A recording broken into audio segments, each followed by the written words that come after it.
Delhi blast case की जांच के बीच जांच एजेंसियों ने शब्बीर नाम के एक शख्स को हिरासत में लिया है और उसके पास से एक ग्राइंडर और मेल्टिंग फर्नेस बरामद किया है।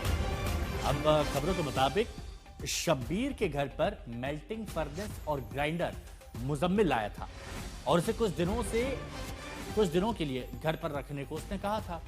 फिलहाल जांच एजेंसियां पता लगाने की कोशिश कर रही हैं कि दिल्ली ब्लास्ट में शब्बीर की क्या भूमिका थी। ये जो आप देख रहे हैं ना तस्वीरों में, ये ग्राइंडर शब्बीर के घर मुजम्मिल ने रखवाया था।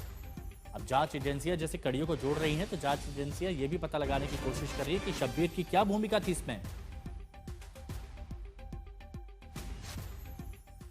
फरीदाबाद से भारी मात्रा में बरामद हुए विस्फोटक के बाद एजेंसियां जो हैं, जांच एजेंसियां लगातार यहां पर छापेमारी कर रही हैं, लगातार पूछताछ जारी है। और जब अभी जो लेटेस्ट खबर है वो ये है कि फरीदाबाद के धौज इलाके से एक शब्बीर नाम के शख्स को पुलिस ने, जो एजेंसी हैं, उन्हें हिरासत में लिया है।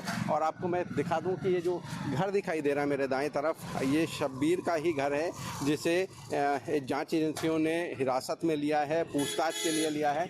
आपको बता दें कि जांच एजेंसियों को इसके घर से दो चीज़ें, अहम चीज़ें बरामद हुई, जिसमें एक जो है वो ग्राइंडर है और दूसरा एक मेल्टिंग फर्नेस कहा जाता है उसे।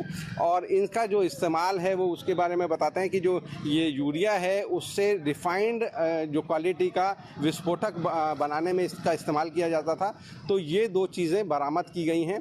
और जहाँ तक शब्बीर का सवाल है और जिसके बारे में बताया जा रहा है कि जिसको हिरासत में लिया गया है, इसके बारे में पता चला है कि ये डॉक्टर मुजम्मिल के संपर्क में था। डॉक्टर मुजम्मिल वही है जिसको 30 अक्टूबर को जम्मू कश्मीर पुलिस ने फरीदाबाद से गिरफ्तार किया था। और जो जांच एजेंसियां हैं, तमाम जांच एजेंसियां लगातार इस प्रयास में हैं कि इन लोगों के संपर्क में जितने भी लोग थे उन सबसे पूछताछ की जाए।